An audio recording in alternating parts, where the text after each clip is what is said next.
you already dealing with anatomy, your anatomy. And did you discuss already the anatomy or the histology of the senses, special senses? Vision and hearing, taste and smell. Okay, so I'll start with this because it's a relatively short topic, and then we'll go to the topics later on. Okay. And then after this will be after this block will be the, I think, 3 remaining topics, special topics, minor topics, and neonatal and fetal physiology. And then you'll have your comprehensive exam. I hope you're preparing for your comprehensive exam also. So this will cover from the mid-year to the end exam.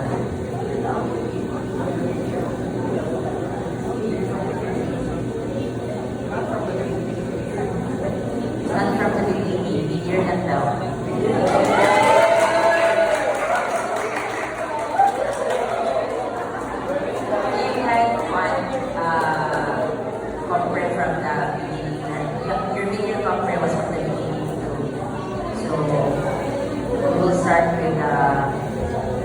Topics right after the mid-year conference.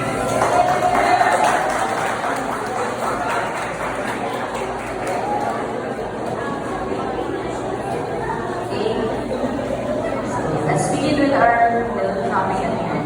Let's bow down our heads first for our word of prayer. Let's pray for you, God. Honey, loving Father, Lord, thank you for the help, for the gift of life, and for gathering us here once again. As we start this lesson, we lighten our minds and make us receptive and receptive for the things that we discuss today. Thank you, Lord, for the assurance of hearing us and giving us our recipients. In Jesus' name we pray. Okay, so then taste and smell. Taste is mainly a function of the taste buds in the mouth. So you've had histology of the taste buds now. So our sense of smell contributes strongly to taste perception. That's why taste and smell are discussed together here.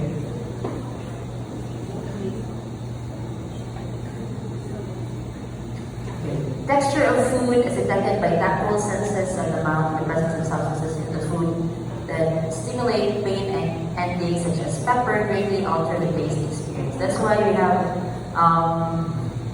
in the making of modern food, we have scientists to test the texture of foods, which textures would actually have a pleasant taste to the individual, and then which some of us like pepper and spicy food, no?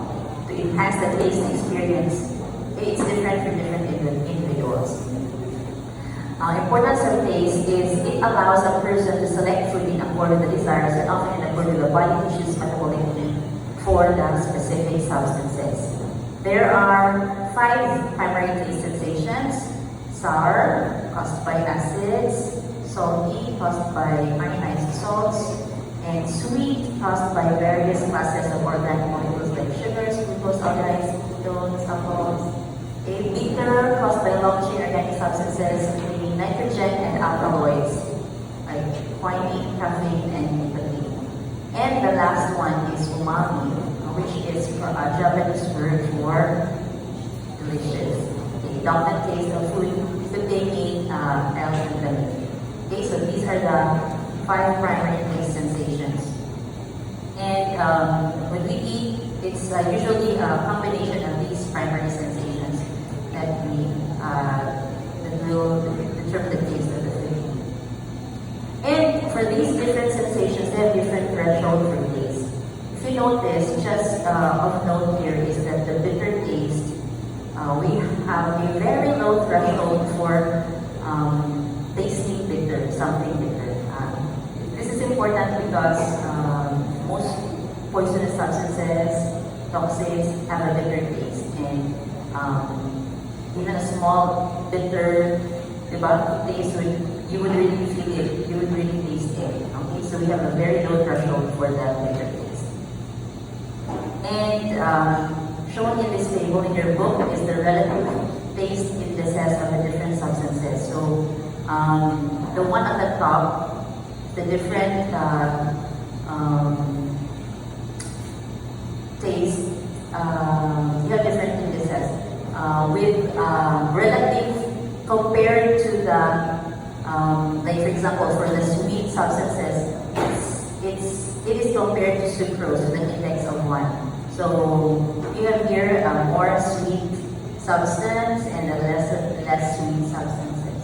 Okay, so it's just comparing how sweet or how bitter, how salty a substance is compared to the primary substance. And if you have blindness for vision, you also have blindness for taste. Okay, some people, 15-30% of people demonstrates taste blindness by when they give this phenylphylocarbamide.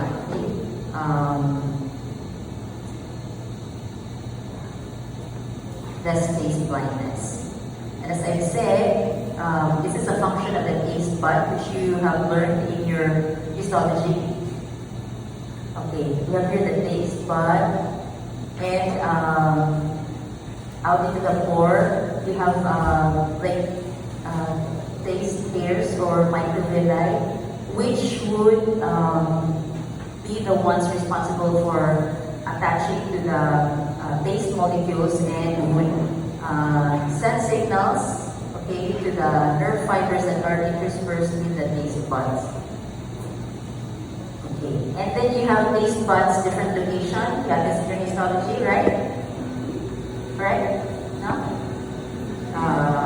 On the walls of the circumambulate pathway, cornea V9, posterior surface of the tongue, the fusiform pathway, the pathway surface of the tongue, and the body, and also on the tonsils, the glutes, even the esophagus.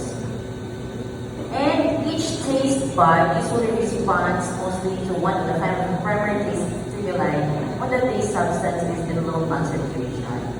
But if it's high concentration, it's a combination of the taste stimuli.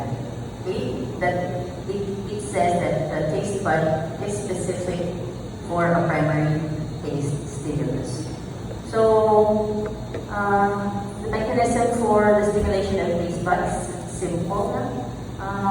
If you have a taste stimulus like a substance, it gets absorbed on the surface of the taste hairs, the microvilli, which increases the permeability of sodium or hydrogen ions and the polarization of taste cells.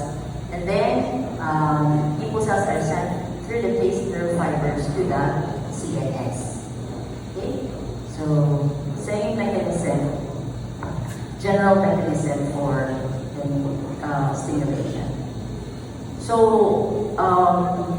when we first taste something, a strong immune signal is transmitted by the taste nerve. And then after that, a weaker continuous signal is transmitted as long as the taste bud is exposed to the taste stimulus. This is the basis for adaptation. If when you give something like sour to a kid, you'll have a reaction. It's very sour, but once you get adapted to it, it's not that sour once you keep on eating it. Okay? So that's the principle of adaptation in taste. And here is the transmission, from the tongue, from the taste bud, goes to the nerve fiber. From the nerve fiber, if it's from the anterior surface of the tongue, it goes to the facial nerve, to the portal tympani, facial nerve, cranial nerve 7. At the base of the tongue, that's the glosopharyngeal nerve or cranial nerve 9. And other parts of the mouth through the vagus nerve, also the vagus nerve. So 3 nerves observe the taste sensation. We have cranial nerve 7, 9, and 10. And it goes into the nucleus of the tractus solitary nucleus, okay, in the brain, what's this? The brain stem. And second order neurons into the thalamus, the relay center, the ventral posterior nucleus of the thalamus, and into the cortex, the sensory cortex, right here, as it dips down to the sylvian fissure. Okay, so this is the pathway of the taste sensation from the tongue going to the brain. Okay? So it's sensory, non-sensory, okay? No motor, sensory. And it is said that we adapt rapidly to taste because it occurs mostly in the CNS. Now, taste preference is the choosing of certain types of food in preference to others and using it to help control the diet one eats. So it changes in accordance with the body's need for certain specific substances. So they did the tests on animals which were deprived of salt, and then the animal would preferentially drink the salty food that is given to them. Okay, so taste has a function of keeping the body in balance, in equilibrium, homeostasis, by allowing that animal to choose the substances which it needs at that time. Okay, so that's taste preference. It is a CNS phenomenon. If a person becomes sick after eating a particular type of food, the person generally develops a negative taste preference or taste aversion. It's the opposite for taste preference is taste aversion for that particular food thereafter. If you first, when you were a kid, when you tasted something, for example, broccoli, and when you broccoli, pasangin that. Okay, when you tasted broccoli and then you don't like it, and your parent would tell you, eat broccoli, eat broccoli. You develop taste aversion to the broccoli. When you grew up, you wouldn't want to eat broccoli because you have developed as a kid taste aversion because you didn't like it. So that's why they said that if a child doesn't want to eat that vegetable initially, do not force it that way. Just introduce it like sneaking into certain food, and you add a little bit of it until they develop a taste for it. Okay, so that they will not develop taste aversion. Okay. Okay, so that's for taste. Let's go to smell, which is a relative of taste. Because, before we eat our food, we smell it. If it smells good, then we develop the taste for it, right? So this is the olfactory membrane, and you have here the olfactory cells, which are the receptor cells for the smell sensation. And you have supporting cells, which are just conductive cells, and then you have Bowman's gland here. This is in the nose, nasal cavity. Bowman's gland, which secrete the mucus. And out of the olfactory cells, you also have the cilia, which forms a mat together with the mucus layer. Okay, so this is the cilia, is where the odorant substances would attach to and would stimulate the sensation of smell. Okay, so basically same mechanism. Like an odorant substance would attach to the receptor in the olfactory cell. 7 transmembrane receptor, which is attached intracellularly to the G3 subunit G protein, and then alpha would separate once it gets stimulated. ATP gets converted to cyclic AMP, and the cyclic AMP would allow the ion channels to open, allowing like sodium entry to cause depolarization. Same basic mechanism we learned in the different topics we previously discussed.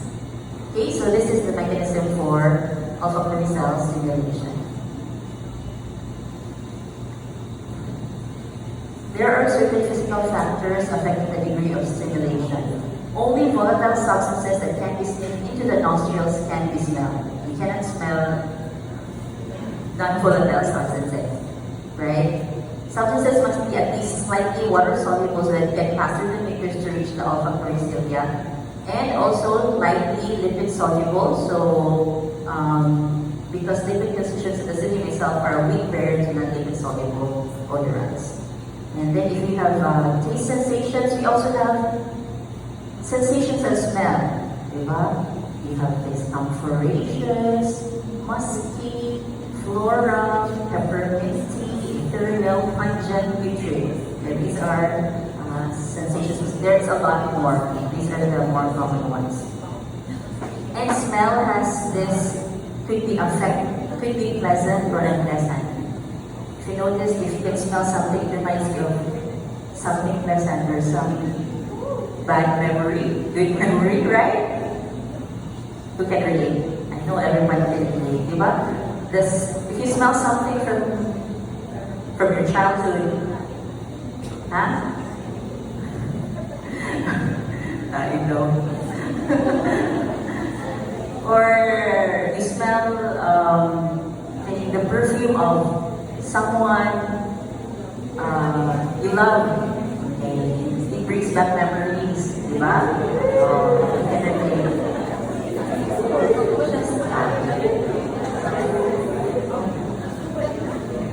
So the threshold for smell is the minute quantity of stimulating agent in the air that can elicit a smell sensation.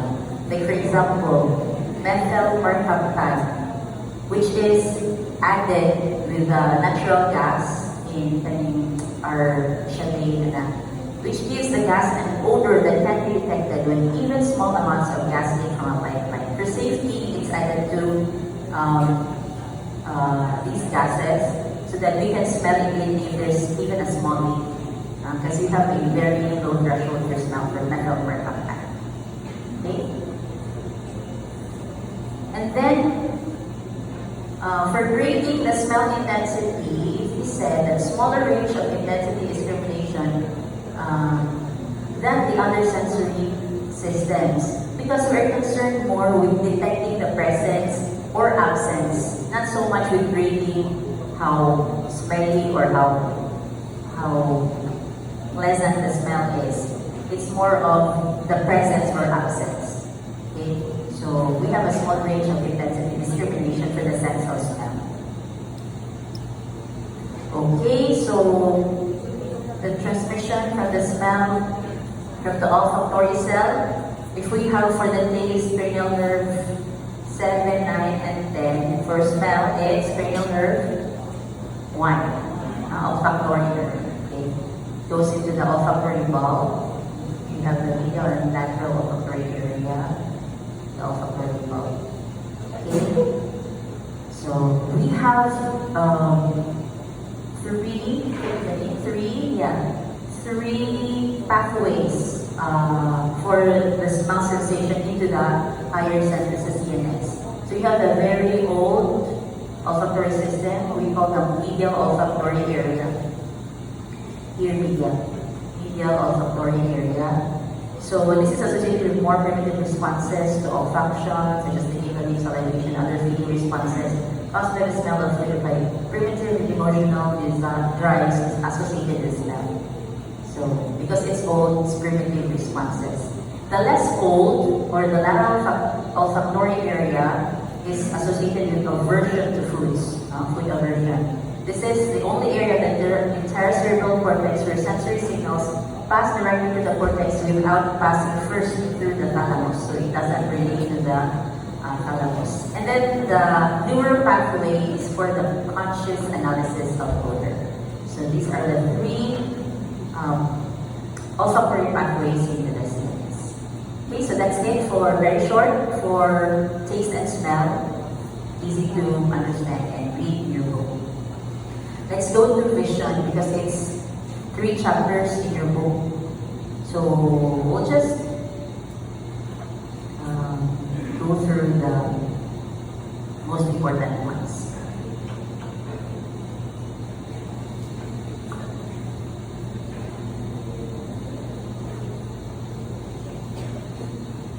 first chapter reviews on the optics of vision. It's like a review on your physics. The second chapter is about the retina, the neural part of the vision. And the last one is the pathway. Okay. Let's just review a bit of what you learned in physics. Diba, light travels, we perceive vision through light, no? And light travels like sound in waves, okay, in wave form. And when light travels in air, it goes unapprehended. But if it passes through a glass or water, light wave slows down. Okay, that's why we have this term refractive index, or how the light would, what's the speed of light or the direction of light when it passes through a different medium. Okay, so we use the refractive index. Refractive index of a transparent substance is the ratio of velocity of light in air to the velocity in the substance. Like for example, if light travels at, is it 300,000 kilometers per second, as it passes through water, it slows down to 200,000, for example. So you use this 300,000 divided by 200,000, and then you have the refractive index. Because the refractive index of air is 1. So you can compare how light behaves in that substance. Like for example, this, you see the pencil, okay, but under the water or through the glass, it's different now. Because the light rays that goes into your eye has bent. Okay, so like this, for example, this in your book, you have light rays, okay, perpendicular light rays. As it passes through glass, the perpendicular glass, you notice shorter wavelengths. Okay, this is the wavelength, now it's become shorter. Okay? But if the same light rays passes through angulated glass, not just, it would result to not just shorter wavelength or decreased velocity, but also it bends. Okay? There is bending of the light rays associated with the shorter wavelengths also. Okay, so that's what happens to light. So when you have two kinds of glass here, if light passes through a convex glass, what would happen to the light rays versus a concave glass? Yeah. So let's see here. This is a convex glass. Okay. So if you have light rays passing through the convex glass, you have shorter wavelengths and bending of the light rays. Okay, so you have bending here. What do you call this kind of bending? Convergence. They're bending together towards a certain point. Okay, convergence to a focal point. The focal point is a single point of focus of all the light rays passing through the lens. So this is through the focal point. Okay, and the distance from the focal point from the lens is what we call the focal length. Okay, so that's the convex glass. In comparison to the concave lens, okay, there is also bending, but away, no? So this is diverging, correct? Diverging. If it's concave lenses, light passing through concave lenses would diverge. Okay? So, in summary, convex, converge, concave, diverge. Okay? Convex, converge, concave, diverge. Okay. So, also shown in your book is a convex spherical versus convex cylindrical. So a convex spherical glass would allow light to bend into planes, and then light rays would bend to a focal point. But a convex that is cylindrical glass would bend only in one plane, so that the light rays would bend to a focal line, a line. This is exemplified when, as a kid, you were maybe doing this, shining a light through a bottle. Okay, so that's cylindrical, not convex, cylindrical. So it forms a focal line. The light rays would bend and to a focal line.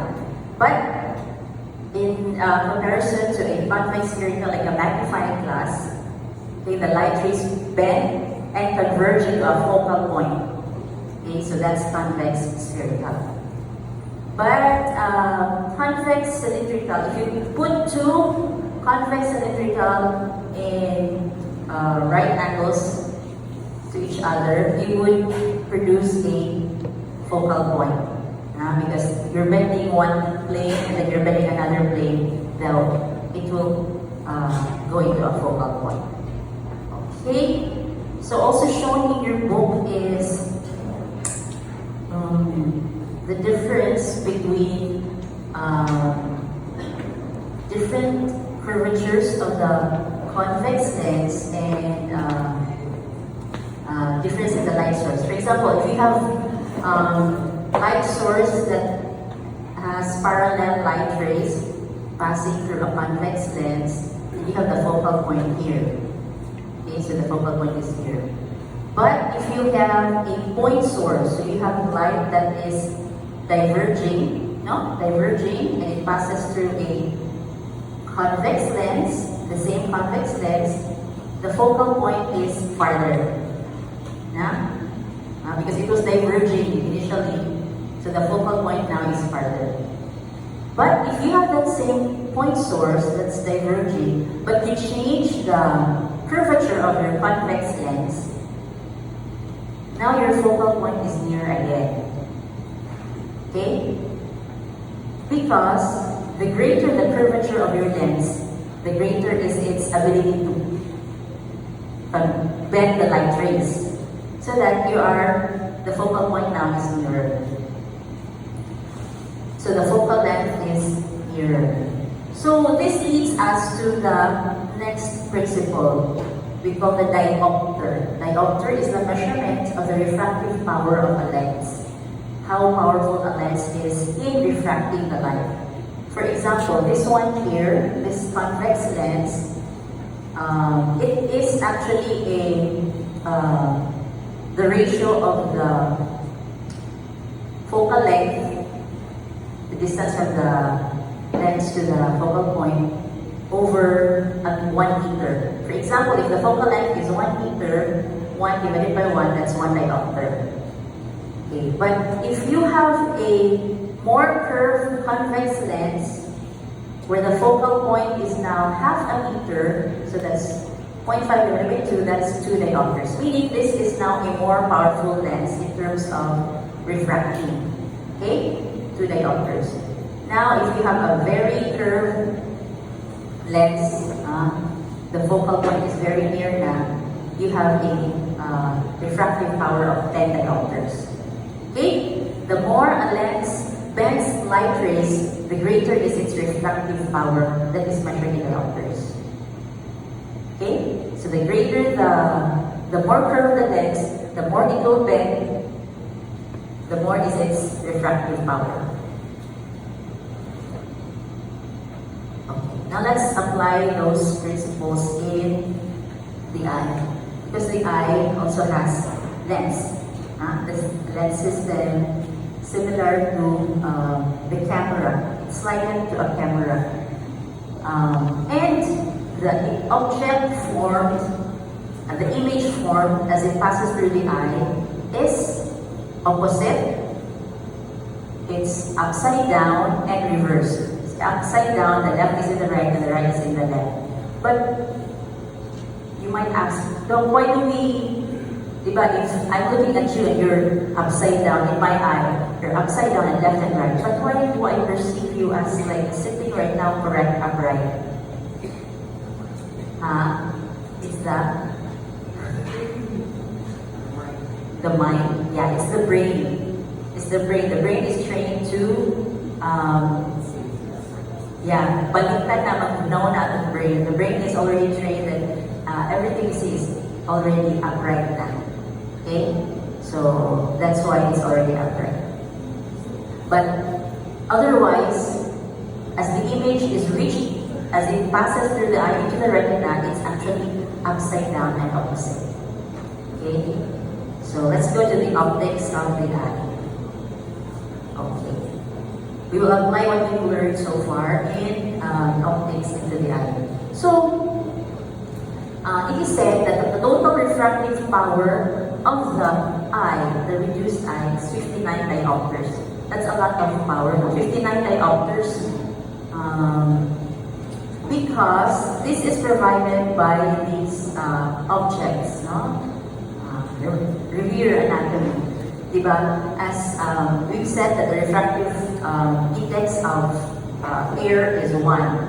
Okay, as it passes through the cornea, as light goes through the cornea, the refractive index of the cornea is 1.38. Okay? The aqueous humor 1.33. The lens 1.4. And then the vitreous humor 1.34. Okay, so if you sum all of this up, this would give you a total refractive power of 59 diopters. And it said in your book that of these four, it's the cornea that provides around 2/3 of this power. Not because, unlike the lens, but the lens can change its shape. The cornea has a high refractive index because it is pitted against air outside man. Well, the cornea is pitted nearer to the aqueous humor and the vitreous humor, which has relatively same, very near to refractive index. Okay, so it's the cornea that gives the 2/3 of its power. But it's the lens that actually can change shape and will adjust to the light, to the conditions around, to the environment, to allow us to have a good vision. Okay? So, through accommodation. Okay? Accommodation, this is almost always comes out in exams, board exams. It's a principle in optics that says the normal eye, the ciliary muscles are relaxed. Okay, ciliary muscles are relaxed. Suspensory ligaments are tense,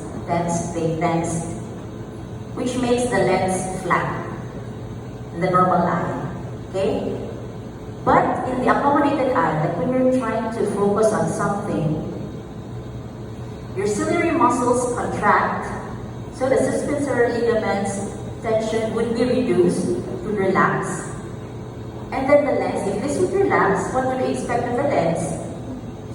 To bulge, no? To become more spherical. And if it's more spherical, more curvature, more refractive power. So it can focus nearer into the retina. Okay, so more diopter. So in accommodation, the ciliary muscles contract, suspensory ligaments relax, the lens becomes more spherical, and it has now more refractive power. Okay, so that's accommodation. It's actually mediated by which nerve? Cranial nerve 3, correct. No? It is a parasympathetic response. Okay? That's why in old age, when the older people, there's a more tense suspensory ligaments, there is loss of this accommodation to the lens, leading to presbyopia. Okay, that's why some older people you see, but rarely do we see this now because optics, we have lenses that don't need this far and near, for far and near vision. Okay. So that's for the lens, no, and accommodation. What about the diameter of the pupil? Diba the pupil is, what's the pupil ganyan in anatomy?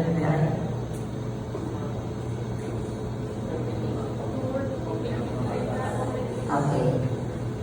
The iris functions to increase the amount of light that enters the eye during darkness and to decrease the amount of light that enters the eye in the daylight. Okay, so if there's a lot of light, the iris would constrict, no? In daylight, and if there's little amount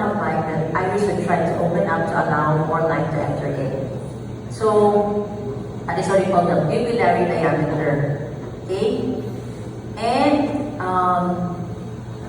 see here, if it's dilated, more light can enter in. If it's constricted, okay, lesser light can enter in. But the depth of focus is affected by this pupillary diameter. Okay, it is said that the depth of focus on the lens system increases with decreasing pupillary diameter. Meaning, if you decrease the pupillary diameter, your lens would constrict, for example. Decreasing pupillary diameter. Okay, you have these point sources of light. The depth of focus would be increased compared to a very open pupillary diameter.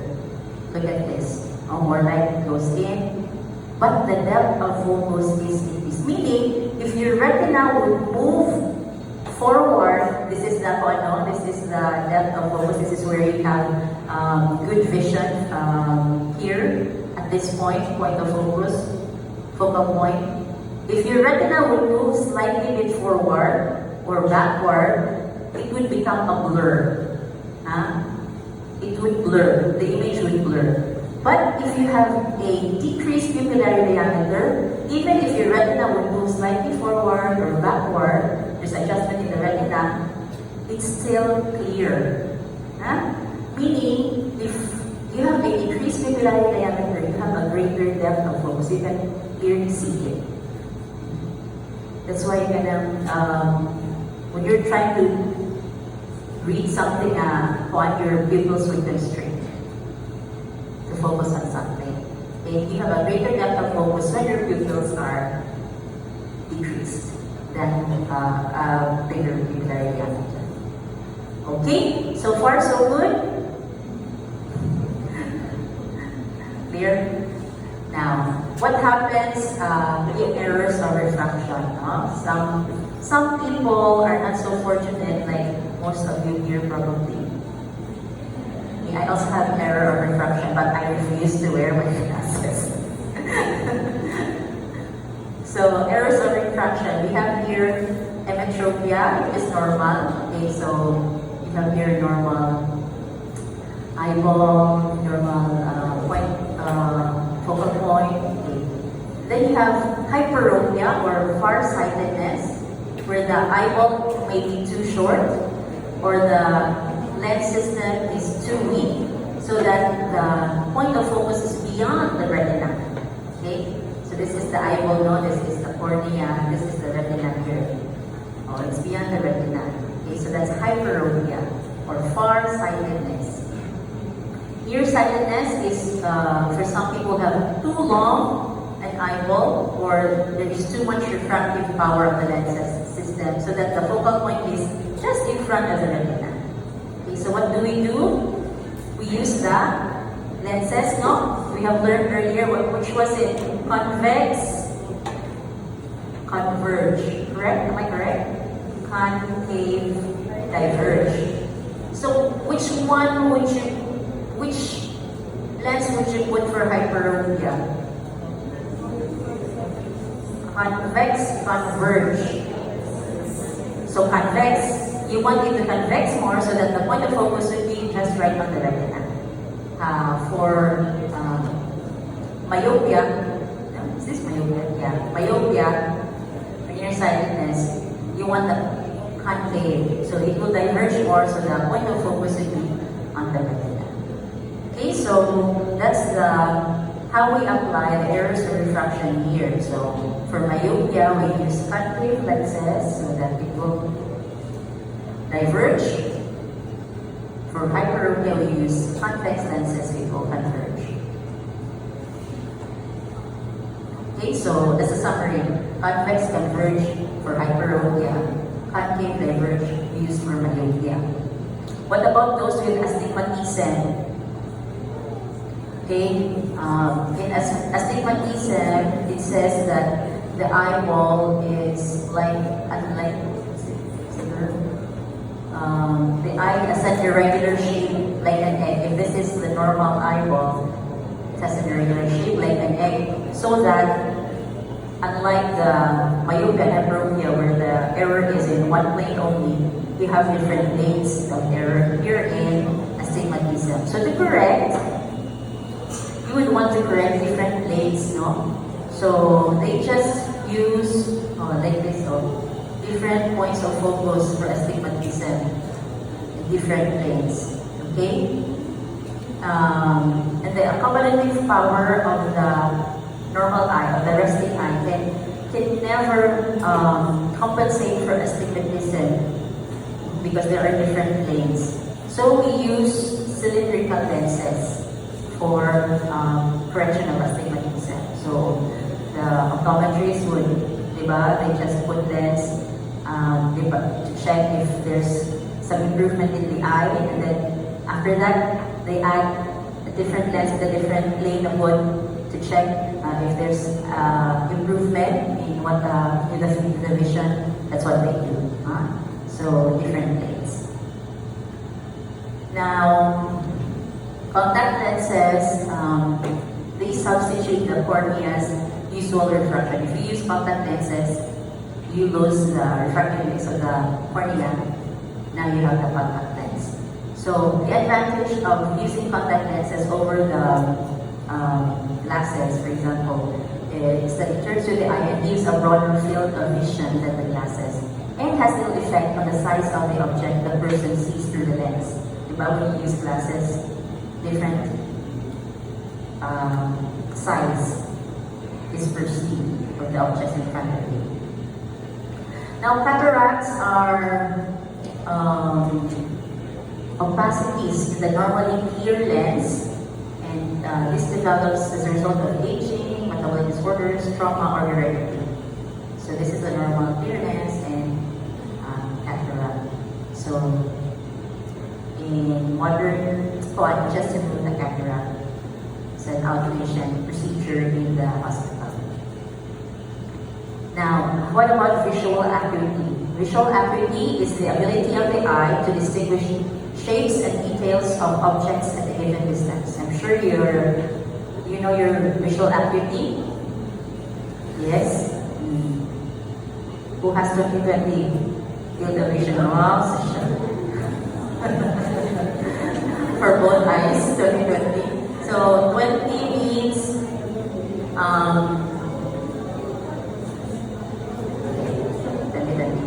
we can read everything here.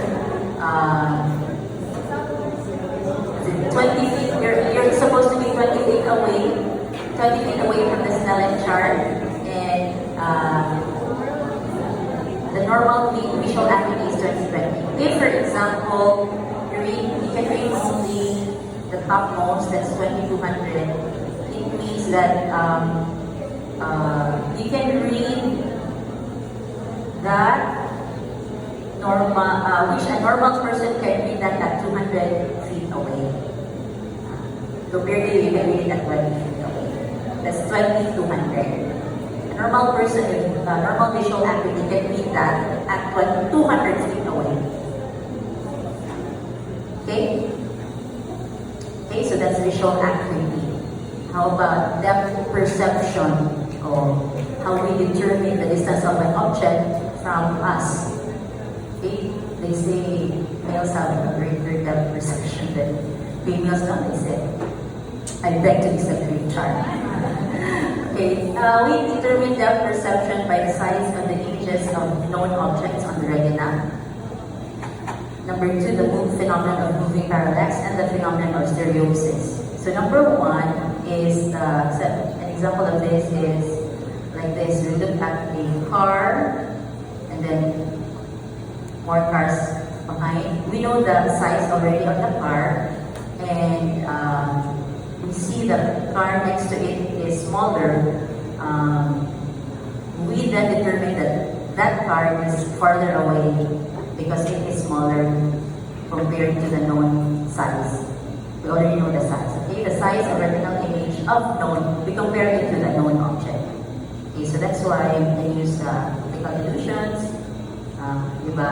but we know that this is farther away because we know this is big, than this, bigger than this.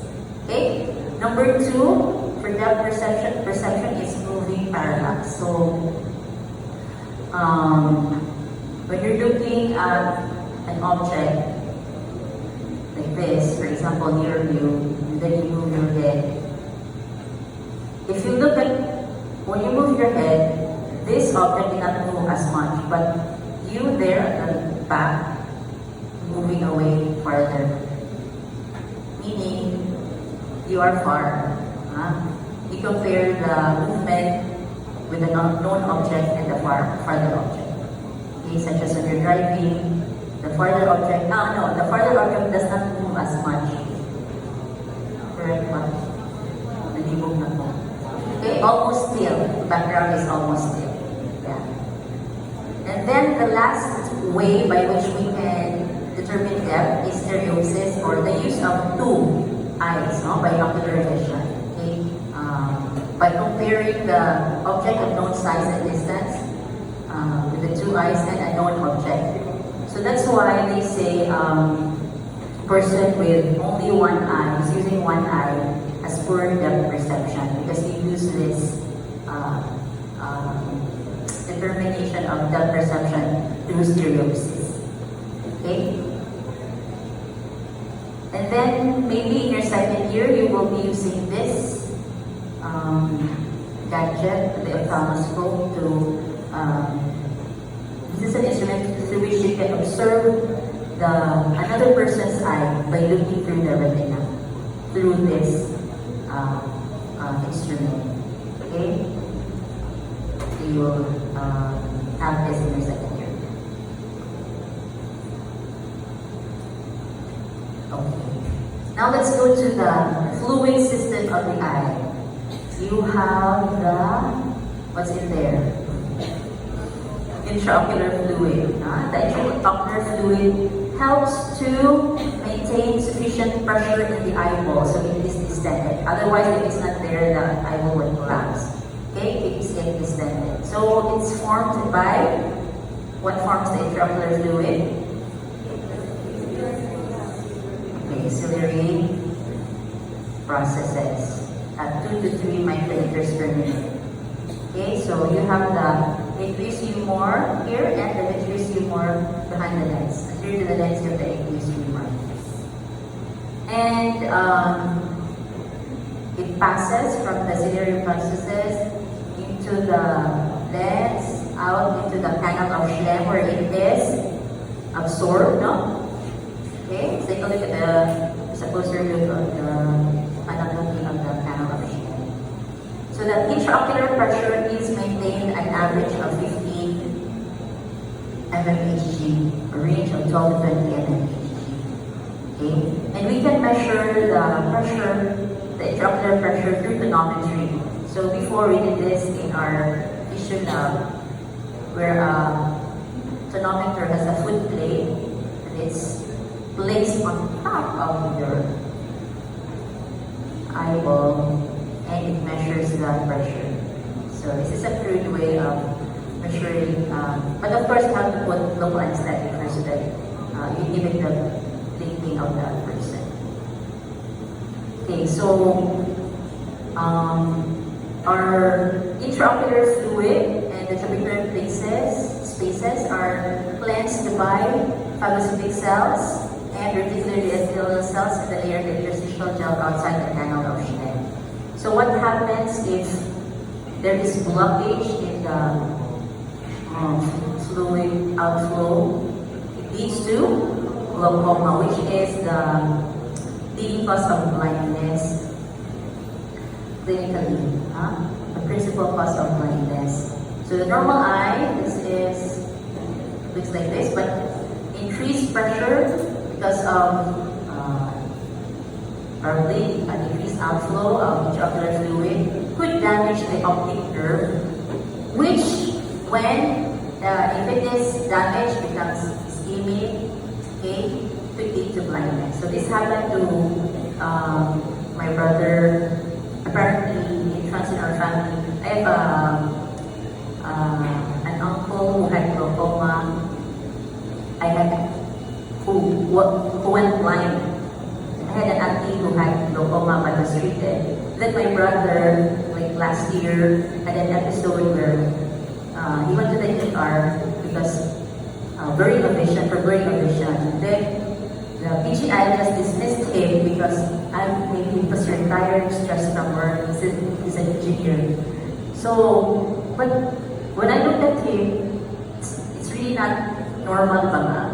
Yes, blurring of vision, his eyes are red. So I asked my friend, because it was a weekend, I asked for you from my friend. And then she had him check. His pressure was really high, 50 mmHg. It was an emergency. So he had to be given drugs, okay, given drugs. He was monitored there for a few hours just to decrease the pressure, because if it's kept there at that pressure, it could damage the optic nerve and could lead to blindness. And some would undergo surgery to allow outflow of intraocular fluid and laser surgery. Okay? Okay, retina, a little bit of the retina and the visual pathway.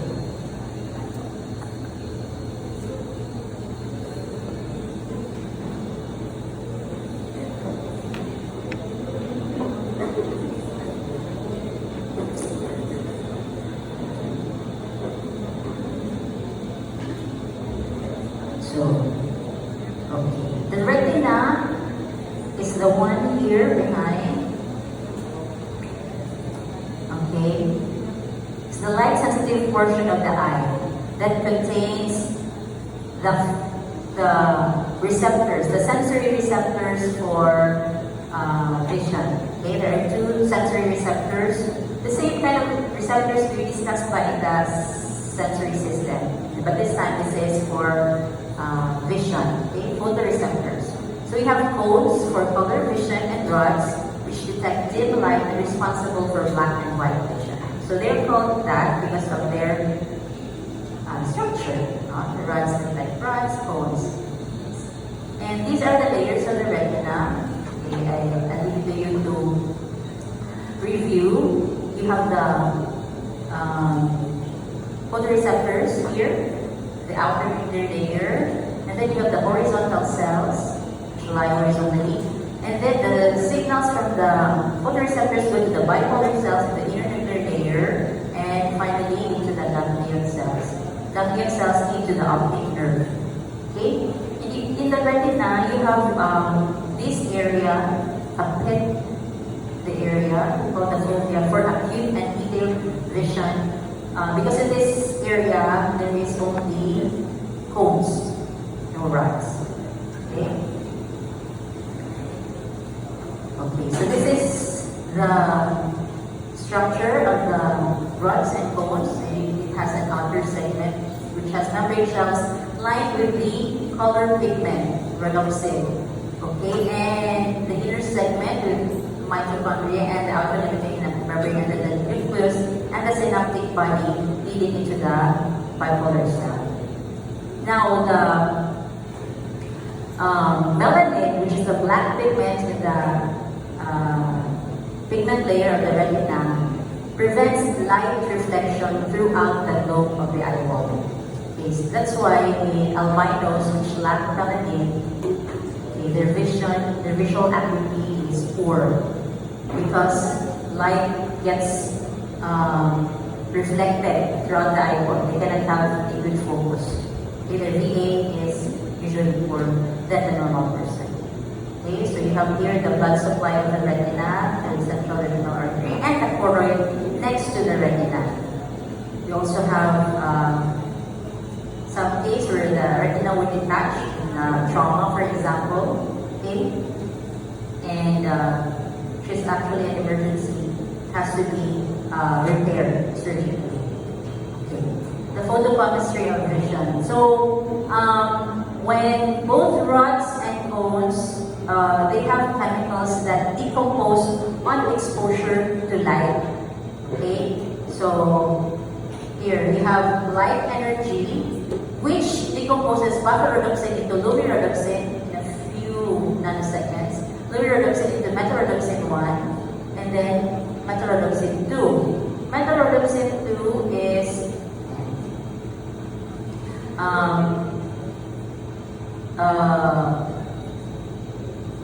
converted into all transretinal and through the enzyme isomerase back to 11-cis-retinal. Okay? In night blindness, or there is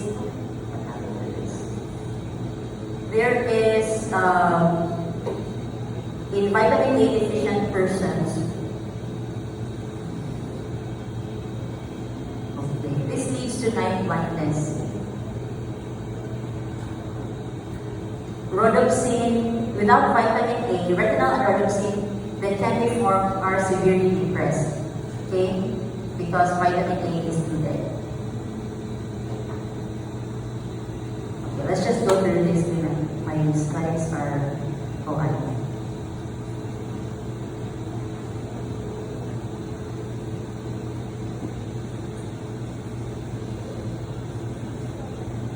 Okay, so this is the process of transduction. So light is absorbed by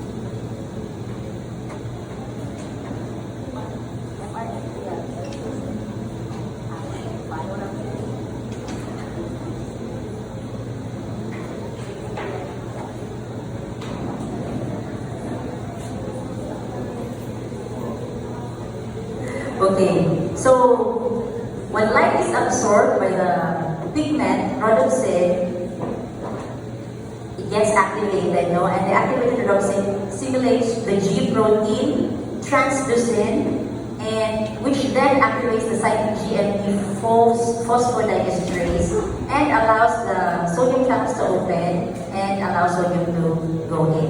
Okay, so there is inward sodium current. Because they are positive ions, their loss from inside the rod creates negativity inside the membrane, so that it's not depolarization but hyperpolarization that happens in activation of these rods and cones. Okay, let's just pass the level. Okay, if you notice, when you are outside in bright light for a few hours, and then you go into a dark room, or you cannot clearly visualize the poor visual acuity. It's because of light adaptation, or there is reduced sensitivity of the eye to light.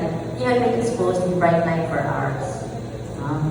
But when you've been in the dark for initially, you cannot see, but if you've been in the dark for a few minutes, then you can see now the outline.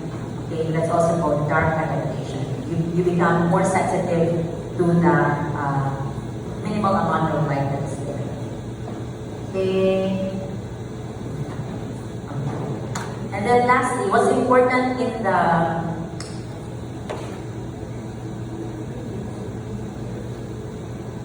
central neurophysiology of vision, just go through this.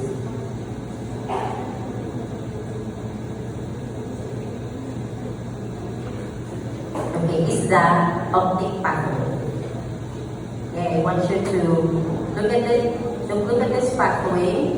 Okay, from the eye, the light going out to the eye into the cornea, retina, goes into the photoreceptors in the retina, activates the pigment, and then causes hyperpolarization, and then the photoreceptor sends signals to the bipolar cells, to the ganglion cells, and then from the ganglion cells, it goes to the optic nerve. From the optic nerve, from both right and left side of the eye, goes to the optic chiasm where there is fixation, no? Okay, so the left side, this is temporal side, this is nasal side, and this is nasal side. The left temporal side, the left optic nerve, passes into the optic chiasm, leading to the left optic tract. The right nasal part of the optic nerve also goes into the left, passes, because into the optic chiasm and goes into the left optic tract. Okay, so your optic tract has the left temporal, the temporal portion of the left optic nerve and the nasal portion of the right optic nerve. Okay, the same is true with the other optic tract. Okay, and then it goes to the lateral unique nucleus and thalamus optic gradations into the cortex, visual cortex in the occiput. Okay, so there's a crossover or localization in the optic chiasm. So this is important because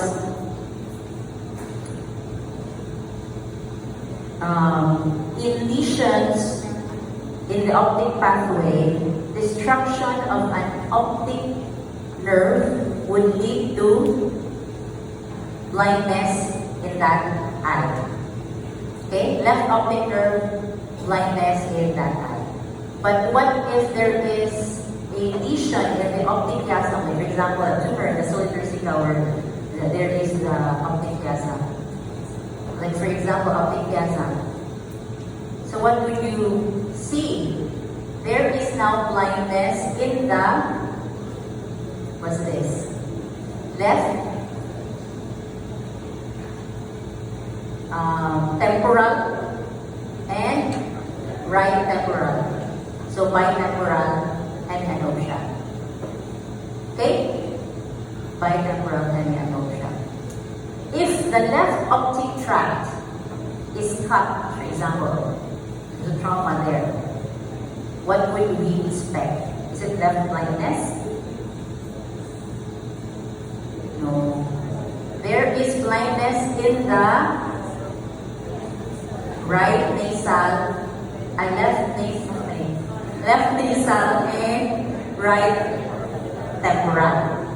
Okay? Because if this is blue, all the blue is cut.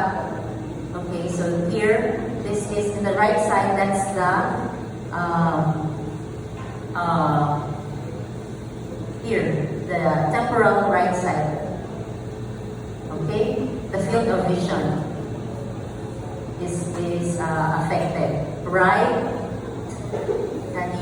temporal, and then here, left nasal. What do you call that? If it's bitemporal hemianopsia for optic chiasm, for optic tract, is homonymous hemianopsia. Homonymous hemianopsia. Okay? So I think that's the most important thing for this chapter. Usually comes out also in exams and sometimes board exams.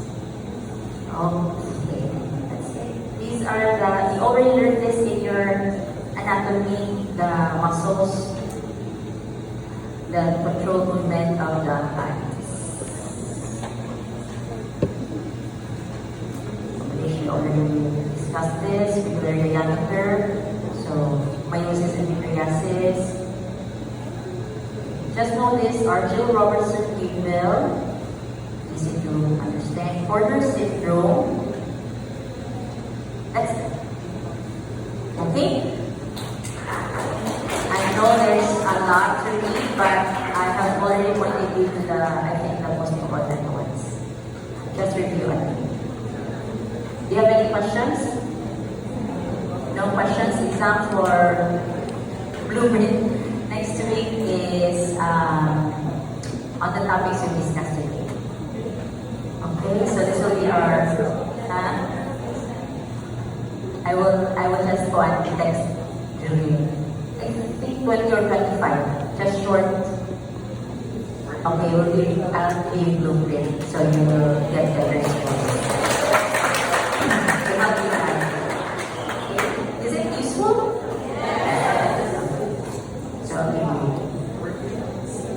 Okay, you're free to go. You can go to your laboratory.